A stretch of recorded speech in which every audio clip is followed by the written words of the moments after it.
Zar at Giles, kamusta na kayo? Mabuti po. Ang saya-saya nyo dahil ito yung araw na hinintay nyo. Araw ng kasal, masayang-masaya din kayo dahil narito ang inyong mga mahal sa buhay, dumadalo sa inyong kasal. Salamat sa Diyos. Palakpakan si Zar at Giles. You're so pretty. Oh. Girl, pautang nga. Salamat Alas, Yep. congratulations din sa atin. Finally, andito tayo sa church. At nagpakasal sa harap ng simbahan. Congratulations, friend. Thank you. Sa araw-araw naman excite ako sa kanya eh. Parang, alam mo yun, parang lagi kong nakikita siya na kakaiba.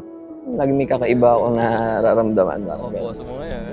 Yan, kaya masaya siguro ako. Lalo ngayon, kasi syempre wedding namin.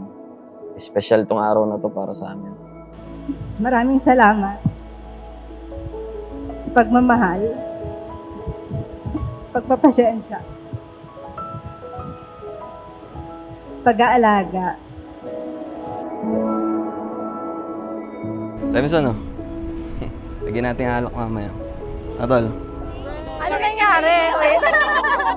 Pangako ko sa'yo, tsaka sa anak ko na pagbubutihin ko, pagtatrabaho para mabigyan ko kayo ng magandang buhay.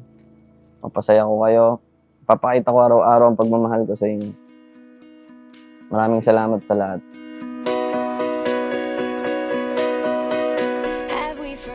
Oh, thank you. Kaya dun yan. Si Joshua kasi, selfless siya.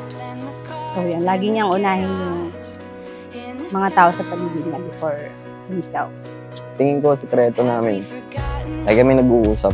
Pag nag-aaway kami, usap lang. Usap. Pakinggan mo siya, pakinggan ka din niya. And then, think kung anong mas okay na route or paano niyo isa-solve yung challenge.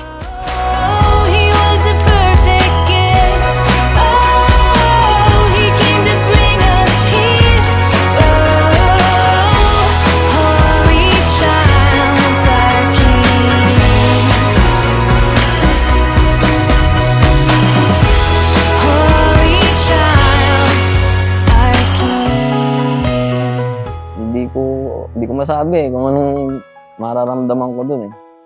Pero alam ko, masaya ako ngayon. Masaya ako. Kasi nakapagpakasal kami.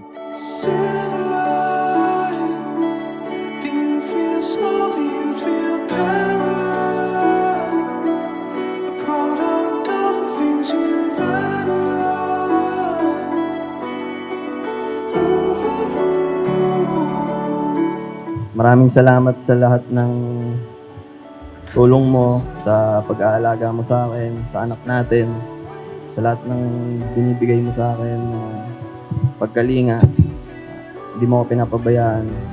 Maraming salamat sa iyo. Pangako ko sa iyo na mamahalin ko kayo ni Sia habang buhay.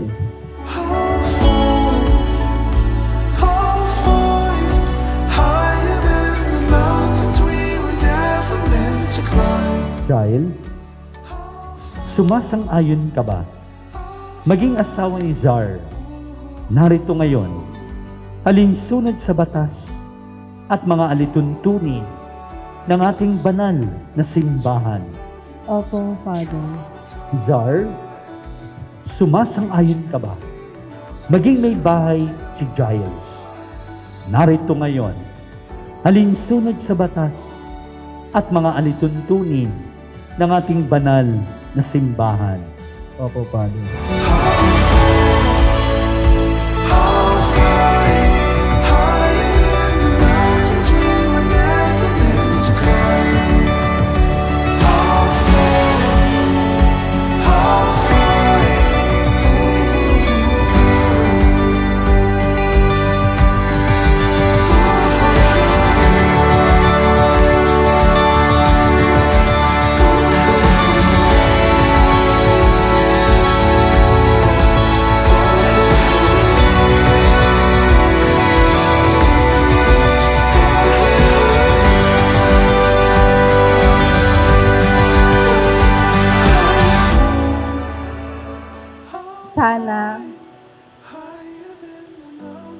sabay tayo na matuto, mag-improve kung ano man ang kulang.